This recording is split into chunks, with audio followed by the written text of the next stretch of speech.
Ora, meus senhores, mais um episódio de Pessoas e Armas que começa e eu tenho-vos a dizer o seguinte: eu já ando para falar disto há muito tempo e até ou num episódio anterior de Pessoas e Armas ou num vídeo normal do Lusitano Outdoor Channel eu falei das três vertentes que integram a caça hoje em dia. Isto talvez seja uma importante lição a dar a todos aqueles que, em particular a todos aqueles que são contra a atividade, mas simplesmente pelo mero facto de serem, pelo facto de se usar armas ou seja lá pelo que for. Mas sim, a caça tem três vertentes associadas hoje em dia, ou melhor, três vertentes mais uma, e no entanto, devo dizer, essas vertentes não foram sendo não coexistiram desde sempre, ok? Elas foram sendo adquiridas com o passar dos séculos. Mas vamos começar assim este episódio de Pessoas e Armas, vamos mergulhar a fundo neste tópico, vai rodar a vinheta e vemos já daqui a um bocado.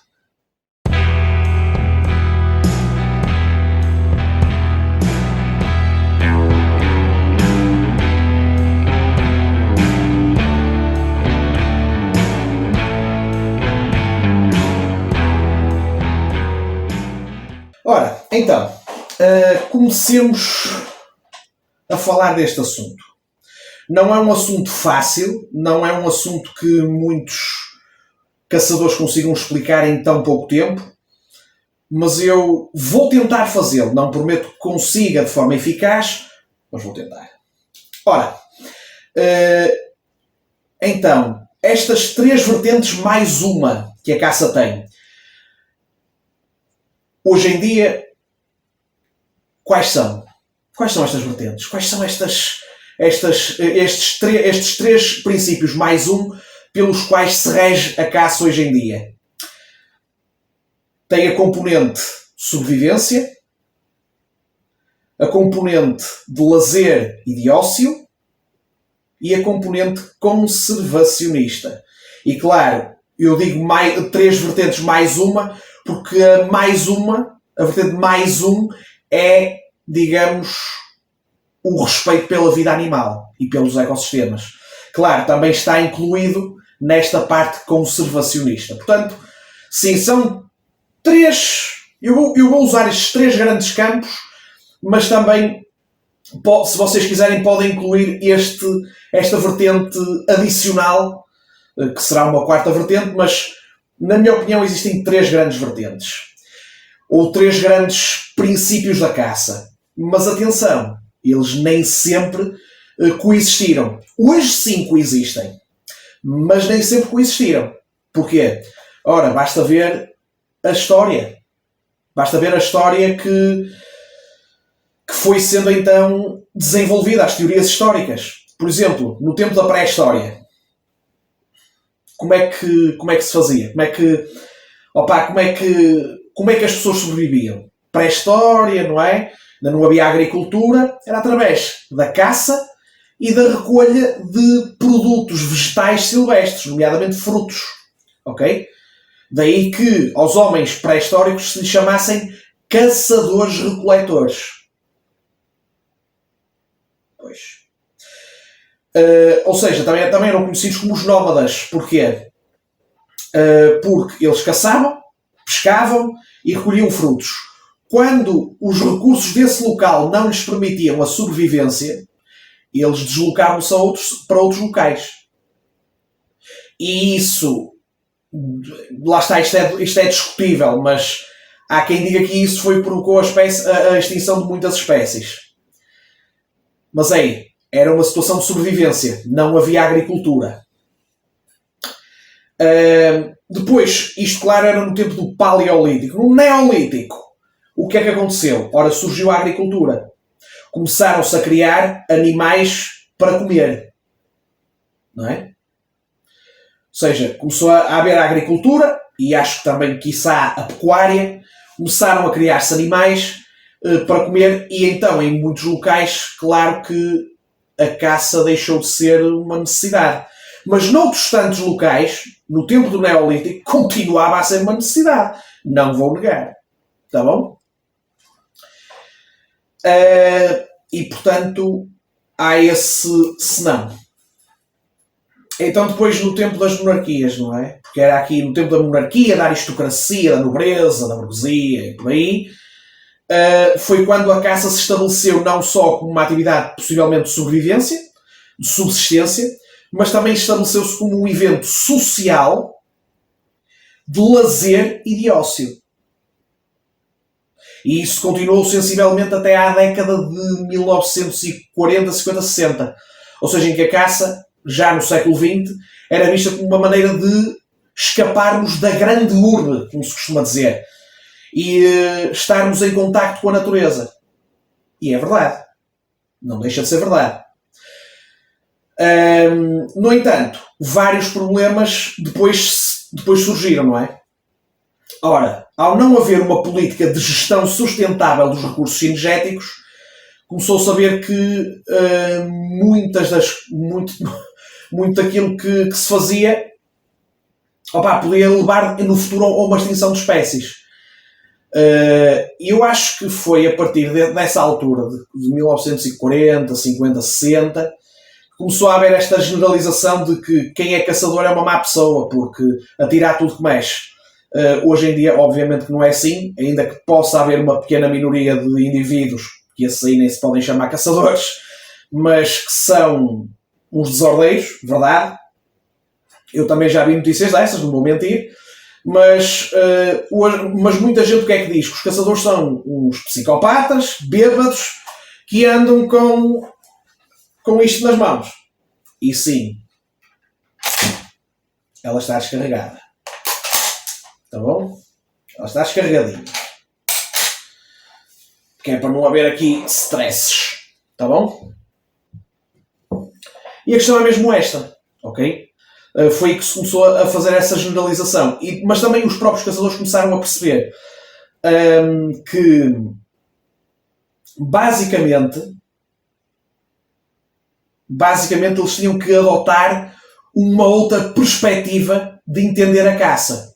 Porque senão não ia haver caça para as gerações futuras. E há quem diga, no tempo do terreno livre é que era. No tempo do terreno livre havia caça. Não havia tanta pressão. Isso é discutível também, meus amigos. Porque se a solução para o problema da perda da biodiversidade fosse o regime livre, a solução fosse essa, meus senhores, estávamos lixados. Porque terreno livre, o que é que acontece com o terreno não ordenado? Qual é a vantagem do ordenamento cinegético? É precisamente reduzir, entre outras coisas, a pressão urbanística. Se bem que o anterior governo deitou isso pela porta fora, quando até quis permitir a construção em terrenos da Reserva Agrícola Nacional. Ou seja, vamos comer cimento, tijolos, telhas, vigas de ferro. Olha, ao menos são coisas 100% minerais. Pode ser que nos deem aqui robustez do caraças. Mas fora de brincadeiras.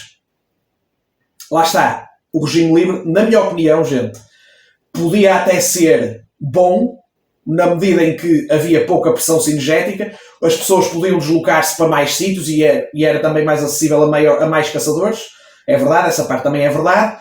Só que, em termos de regulamentar a urbanização dos terrenos, eu não sei se isso era muito bom. Ok? É por isso que tem que se ter isso em conta. Porque existiam as reservas nacionais e aí não se podiam caçar. Aí não se podia caçar. Vocês não podiam entrar lá, senão era uma castanha que vocês andavam de lado. Mas sim, hoje em dia criaram-se as zonas de caça. Zonas de caça que são divididas em 3 grandes tipos. Associativas, turísticas e as municipais. As municipais, em teoria, são as que permitem, são as mais acessíveis aos caçadores, em teoria, porque não é o caso. Mas, portanto, é preciso ter isso em conta, tá bom? E lá está, a criação desta nova lei da caça, que se mantém até aos nossos dias, a lei de 1999, também facilitou aos caçadores a introdução de um novo conceito, de uma nova vertente. Muitos caçadores deram-se mal e abandonaram a atividade, infelizmente, porque diziam que, não sei o quê. Também há quem abandona a atividade porque ou já não tem amigos ou já não tem colegas para caçar e ficam lixados com isso e abandonam, ou então por outros motivos diversos, mas houve gente que com esta coisa das zonas de caça, das municipais e tudo, disseram que não, eu não vou continuar a caçar porque eu já não posso para qualquer lado. Compreendo a decisão, mas também não é o fim do mundo. Mas a questão é, com esta lei de 1999 introduziu-se um novo conceito, que foi o conceito conservacionista, a exploração sustentável e também regrada dos recursos cinegéticos. Ou seja, teve que haver esta mudança de mentalidade para a caça se manter até hoje. E é aqui que entra a terceira vertente. A vertente conservacionista. Porquê é que existe esta vertente conservacionista? Porque é que, na minha opinião, isto existe? Gente, há casos muito flagrantes. Olhem, um dos casos de maior sucesso é o do lince ibérico. E dizem que nunca nenhum mamífero, lá o que foi, se recuperou em tão pouco tempo e com o êxito com que se recuperou o lince ibérico. Não é? E por causa de quê? Por causa da caça.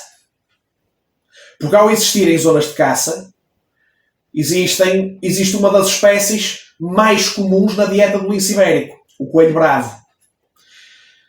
E aliás, o próprio setor da caça está a investir, ou estava pelo menos a investir numa vacina contra esta nova tipo de pneumonia hemorrágica vírica, ou seja, esforço de conservação do coelho bravo para haver então caça ao coelho, mas também para haver coelho em números suficientes para assegurar a continuação do êxito da recuperação do lince ibérico. Ou seja, vertente conservacionista aqui bem demonstrada.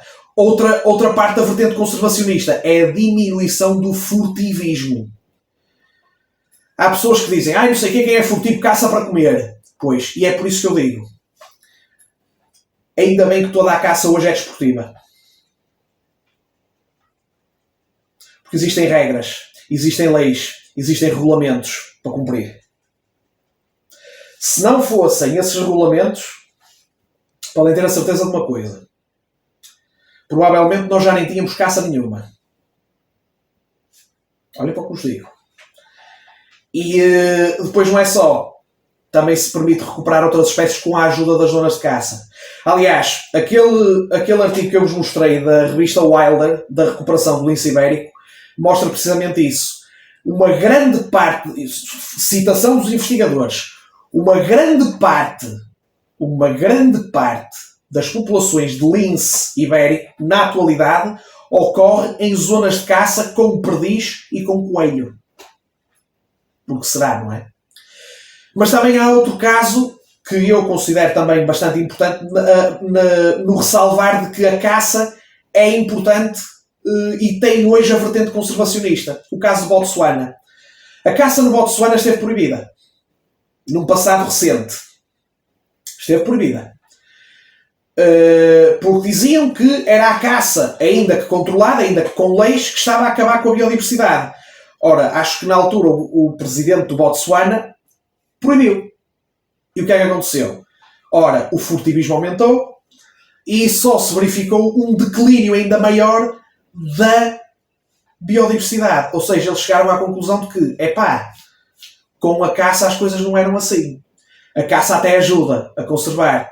Tanto que eles voltaram a introduzir a caça como uma atividade essencial tanto a nível turístico, porque gera rendimento, mas também a nível da conservação da natureza. Porque, neste caso, diminuem-se os casos de furtivismo. Ok? E existem regras de captura, por exemplo, dos búfalos ou do que for, para então se poder manter as populações em níveis saudáveis que permitam compatibilizar a caça com a sobrevivência da espécie e do ecossistema. Ok? E claro, depois entra aquela parte do mais que é a moral. Mas também depois a moral, ou seja, o respeito, a ética, o respeito pelo animal, ou seja, não atirar fora da distância, por exemplo, usar um calibre que seja idóneo para abater a caça limpa, ou seja, com uma morte limpa, sem deixar o bicho a sofrer. Existe isso, mas isso já faz parte do próprio código de ética dos caçadores hoje em dia. Ok? Portanto, estas 3 vertentes, eu espero ter conseguido explicar isto bem, são as coisas mais importantes que definem a caça hoje em dia. E hoje a caça, na minha opinião, pode vir a atingir o seu potencial máximo de uma forma positiva com a conjugação destas 3 vertentes, ou seja, com a vertente de sobrevivência, de subsistência e sobrevivência, com a parte do lazer e ócio e também com a parte conservacionista. Ok? É isto que nós temos que pensar. É isto que temos que ter em conta ao analisarmos a prática, é isto que temos que analisar, é isto que temos que ter em conta ao tentarmos responder à seguinte pergunta: a caça tem sentido hoje em dia? A minha resposta, talvez com algum viés ideológico, é só esta: tem muito sentido. Precisamente por estes argumentos que eu fui expondo aqui ao longo deste episódio de Pessoas e Armas. Portanto, minha gente, convido-vos, a vocês, subscritores do Lusitano Outdoor Channel, a partilharem este vídeo em tudo quanto é rede social. Ok? Talvez assim se consiga